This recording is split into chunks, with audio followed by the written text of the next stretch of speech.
recorded downtown Salt Lake City, Utah at the Gateway. This is Devotion Championship Wrestling. Hi folks, Lauren Gardner here, the Cicerone. On behalf of DCW, thanks for joining us, and what a card we have for you tonight. After a set of singles rubber matches, we will now see the Idaho Wrecking Crew and Antifa face off for the vacated Tag Team Championship. And then in our main event, after the devastating loss that Brother Austin suffered last week, Otto Von Clutch gets his chance to get some revenge on Tombstone Judas in a Lumberjack match. But first, we have the original Mike Burke and Harvey Whipplebaum standing by. Mike, I gotta tell you, I had my reservations picking you back up. I really did. And I hope you understand why. I do. I understand completely. Okay. Now, listen. You did really, really well against Happy the Clown. Yes, it was great. Yes, it was. You were awesome, dude. Thank you. Now, Thank you. What I want you to understand, this next week, I've got you a match with Missy the Lion. So let me get this straight. It's the original Mike Burke versus Missy the Lion. Yes, it is. Wait, is he a real lion? What kind of question is that? What do you expect? I have no clue. Well, then stay focused, train, and let's go get this thing put under the rug. All right, let's go get me a whip. To quote the great Moose, I have to say, original Mike Burke, do you even watch the product? This is the Tag Team Championship for the vacated title. The Idaho Wrecking Crew going up against Antifa. Antifa taking advantage of Freebird rules. I believe we will see the Mockingbird Echo and the Monster 9 representing Antifa. Ref Ian has called for the bell. It is sounded, and we are underway. Always confident and even perhaps more cocky, Echo sits in the corner awaiting reason to engage. In the meantime, the outlaw Rusty Livings tags in the Tree City Giant, James Grin. They're looking to get wrecked. Echo, not impressed. In the past few weeks leading up to this bout, we've seen representation from both of these teams in singles action against one another. Now we're getting to see it as a team. And look at the shoulder strength from the Tree City Giant. Echo looking to push out, but again is now Beal tossed into the corner. Oh, I believe that's 2 for flinching, if I'm not mistaken there, Echo. Idaho Wrecking Crew looking to give Echo a clean break out of the corner. Tree City Giant goes in, and with a quick sit-out, Echo gets over to his corner and makes a tag to the Monster 9. Look at that confidence, folks. Echo lounging his way out of the ring. A tag is made, and in comes the outlaw Rusty Livings. This is a playback from last week's singles match between these two competitors, Monster 9 and Rusty Livings. The Monster 9 puts down Rusty Livings with a back elbow, pulls him back up to his head, and puts him down again with a right cross right to his forehead. Echo showing that he's clearly using the tag rope, tags into Monster 9, and with great tag team continuity, Echo comes in, looking to mimeograph the punch made by Monster 9. The outlaw able to escape, comes back, drags over Echo a second time, and now puts on a shoulder lock, but does not immobilize the other side of his body. Echo, having wrestled for 12 years professionally, able to get to his feet fairly easily, comes back with a couple of strikes to the side of the head and a lightning fast European uppercut. Echo shaking that European uppercut out, pulls the trigger, but the outlaw sees him coming, using Echo's own momentum against him. But the outlaw is not finished yet. He's looking to give the devoted faithful some high-flying action. Echo gets out of the way and shows off his intelligence, or so he thinks, despite Andrew Sowell's warnings. Rusty Livings with a high kick to the side of Echo's head. Rusty Livings, much like another famous outlaw, Chris Christopherson, No one stands behind him but his own shadow. With a side headlock takeover, Rusty Living's in control of the match right now. Echo fights to get up to his feet, looking to escape back into his corner, but the Outlaw's not having it and puts him down with a DDT. With a balk earlier on his high-flying action, he wants to deliver to the devoted faithful. Up now to the top rope. He goes for a cross body and puts Echo squarely into the mat. Echo kicks out at 2. As I've said in the past, the Idaho Wrecking Crew are looking to establish themselves as the team to beat here at DCW. A tag is made. James Grimm puts on the brakes after rushing at Monster 9. Rusty looking to hand off the vulnerable Echo in this tag. Given over to the Tree City Giant, and together they bring the Mockingbird down. James Grimm goes for the cover, and Echo able to escape at 2 7/8. That was close. Echo, who has been the legal man for the majority of this match, wants nothing more than a tag, I can only assume at this point. James Grimm on the offense, pushes Echo off the ropes, pops Echo up, but Echo counters with a defensive Meteora. Beautifully done by Echo. And this right here shows the intelligence of Antifa. He doesn't just go for a tag and sit on the side. He uses his tag and his 5 count to make a handoff to his partner. That's what I mean. That is the definition of tag team continuity, which we're seeing from both of these teams in fistfuls. Grimm comes off the ropes and dodges a lariat, comes back with a shoulder tackle, met at a stalemate with the big Monster 9. Grimm comes off the ropes again, another stalemate at the center of the ring. This time the two monsters meet, and down goes 9. The devoted faithful elated. Grimm goes for the cover. 2. Monster 9 gets his shoulder up, and the match continues. These teams are so evenly matched that it really is almost a stalemate whenever they are in the ring. However, don't count out the third man in Andrew Sowell.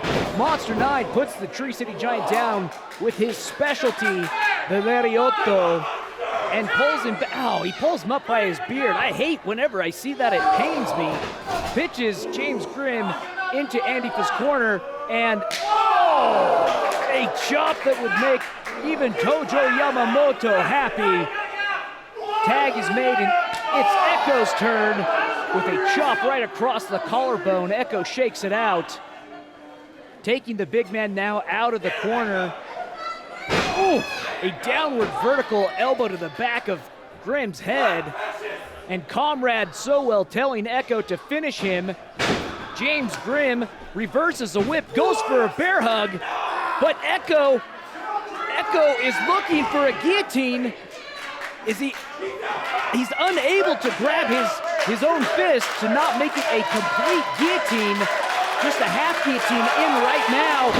And Grimm takes advantage, goes for the cover. Echo kicks out at 2. My goodness, that was close. James Grimm looking to his corner. They've got something in mind here. Tag is made to the Outlaw. He's coming in looking to finish things. Goes for a standing splash, but Echo gets his knees up, checking Rusty right in the respiratory system. But was that just sheer muscle reflex and memory from all the training that Echo's done? He doesn't seem to be, a ruse perhaps, a super kick right through Rusty's jaw. Makes the tag to Monster 9. The big man comes in, no doubt looking to take advantage of the diminutive opponent, pitches Rusty into the corner, and with a snap there, lands Rusty on his tailbone in the line of sight with his partner. A tag that is seemingly miles away for him now as Echo is tagged and comes in. Bull Nelson now transitioning into a lumbar Argentine back rack. Oh no. Into a face buster. He's not finished yet. Takes out the Tree City Giant, and now he's going to the sky, ascending to the top rope, and Monster 9 looking to make sure that James Grimm does not interfere. Good night, sweet prince. Goes for the cover. 1, 2, and that's it, folks. Antifa now with accolades to back up all of their posturing. They are your DCW Tag Team Champions. And your winners, Antifa. For over a year now, Antifa has been measuring out their own sense of social justice here at DCW. Now, they have the hardware to prove their merits. Folks, don't go anywhere. Up next, we're going to be speaking with the Prophets of Destruction and Otto Von Clutch.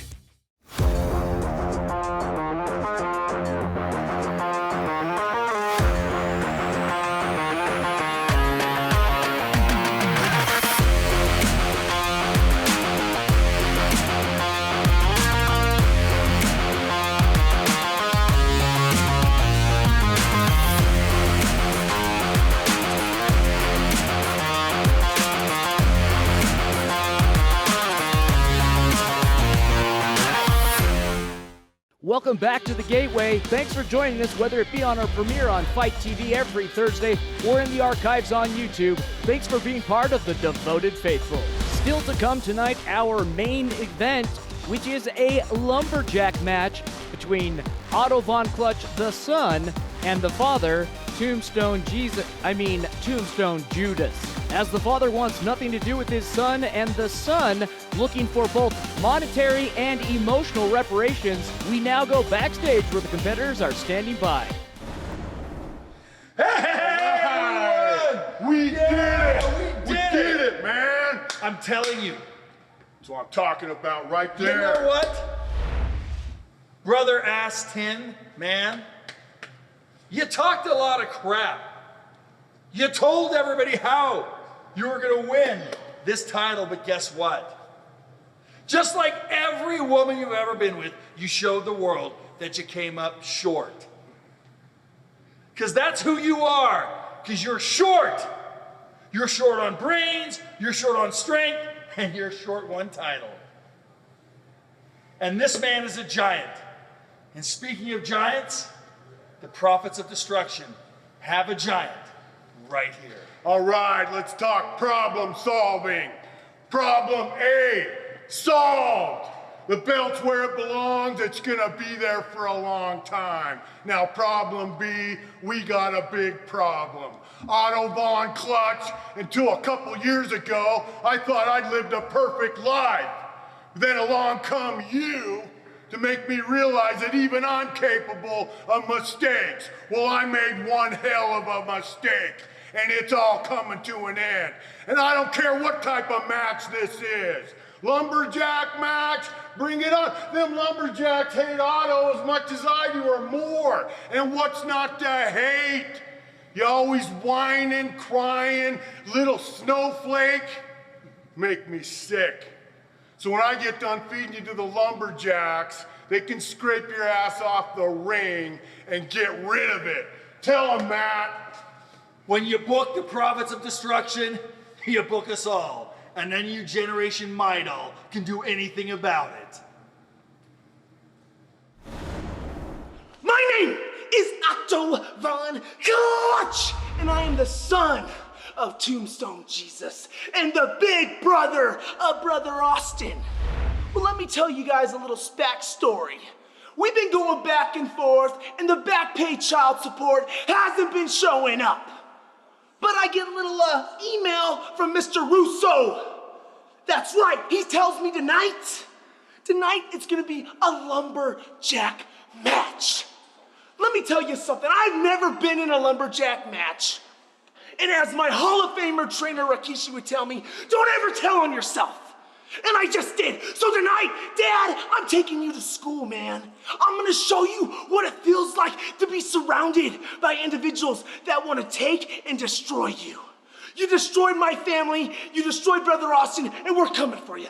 Don't touch the clutch. This wave will be automatic. Ah! Will a ring surrounded by lumberjacks even the odds for Von Clutch, or clear cut the way for Judas? Find out next. My death ray.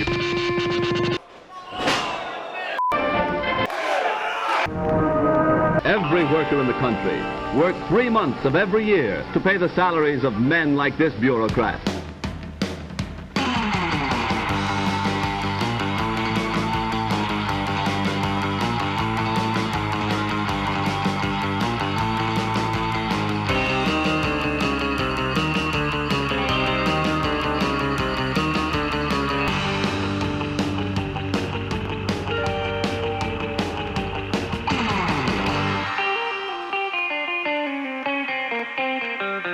Let us now dedicate ourselves in a holy crusade from the mailed fist of centralized bureaucracy. And to the winner goes all the glory. That's where we're fooling ourselves. This is it, folks, our main event, a Lumberjack match in which the Lumberjacks, members of the DCW locker room, will be keeping the opponents in the ring and hopefully cutting down on the tomfoolery, which we know is bound to happen from the Prophets of Destruction. Of course, last week we saw Tombstone Judas and Otto Von Clutch bound together during the Core Championship ladder match. Being tied together kept Tombstone from interfering. That is until Austin and Chatwin felled each other with chairs. Tombstone and accidentally Otto took out Ref Ian. Otto then ascended the ladder looking to grab the championship for Austin, and Tombstone had other plans. The two then brawled, spilling out of the ring, and eventually Tombstone took his boy out of the arena, back behind the woodshed, where Tombstone most assuredly delivered some of that mountain metal magnanimity he's so known for. With all of our Lumberjacks out around the ring, referee Chris has called for the bell. It is sounded, and we are underway. Of course, we can't forget that last week, after Otto Von Clutch and Tombstone Judas had left the arena, Matthew Robles came in, and after shooting Brother Austin in the face with alcohol hand sanitizer, then climbed the ladder himself and stole the Core Championship for Brother Chatwin. Rightfully so, Otto has a lot of beef here with the Prophets of Destruction. Speaking of which, the new Core Champion, Brother Chatwin, pulls Otto off his feet and now gives Tombstone a chance to take advantage in the match. Tombstone now sets up and takes Otto down with a Russian leg sweep and pushes Von Clutch out to the Lumberjacks, who lay a beatdown, being directed apparently by the MK Bandit himself. Von Clutch back into the ring, looks to shoot on Tombstone. Tombstone gets out of the way, and Otto rebounds like a crash test dummy. Every time that these two have been in a bout, it has been a brawl. And this is no doubt going to be a match not for the squeamish. Otto, with a side headlock, takes over the father, and the son is now caught as Judas counters with a head sizzle. Judas looks to break the hold, but instead comes down. Oh goodness, that is hard to watch. Judas pops up to his feet and now employs is that an offensive sprawl? Never seen that before. But continues to churn his legs, and in doing so pushes up Otto into the corner and now sleds the son right into the ribcage.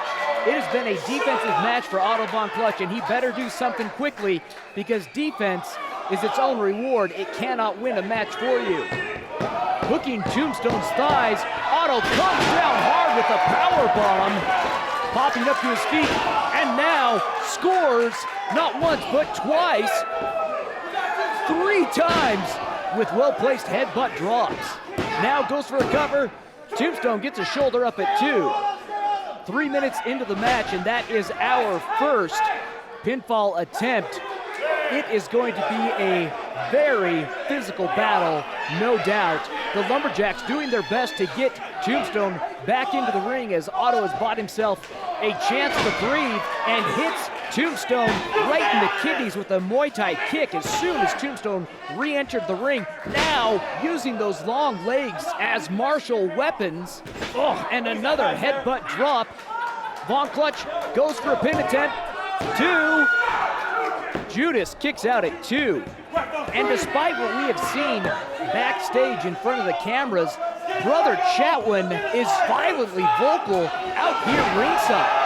After hitting a painful-looking ankle buster, Otto now moving into a freestyle bow and arrow, but hooking the shoulder instead of the neck allows Tombstone, yes, to come back and retaliate with repeated close fists to Von Clutch's frontal cranium. Tombstone rolls through on Otto's referee position and now pushes his son out of the ring, only to be met by the dictatorial side of Lumberjacks. Of course, the dictator being the MK Bandit. Pushed back into the ring and met with a boot to the side of the head. The devoted faithful here in attendance tonight have clearly rallied around one side of this family, but ironically, it's Tombstone who drops the hit like De La O. The last time these two were in a match together, I remarked at how sound Von Clutch's mat game was, and Tombstone is now getting a quick reminder, suffering on the wrong end of those downward heel kicks. Judas, able to counter and break Otto down, transitions to a kneeling reverse Texas cloverleaf. But with the encouragement from the devoted faithful, Otto continues on, enduring. MK enraged at the support of Otto Von Clutch, and perhaps even more so just against Tombstone Judas. And in his own sick and twisted karmic retribution, MK attacks Otto across the ropes. As if a call and response, he feels justified. Tombstone now capitalizing on MK's interference, suplexes Von Clutch, floats over, and delivers a second. Despite the differences between this father and son, there is no doubt that the apple has not fallen far from the tree when it comes to the amount of moxie, of sheer toughness, and the mentality to never say die. Judas now ascending the top rope, no doubt looking for his patented over-the-mountain neckbreaker, while Von Clutch rises to wobbly legs.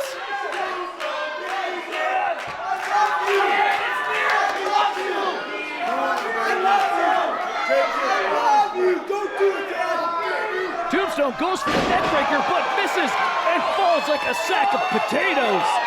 Von Clutch, realizing that this is his chance, rushes in and begins to stomp on his father.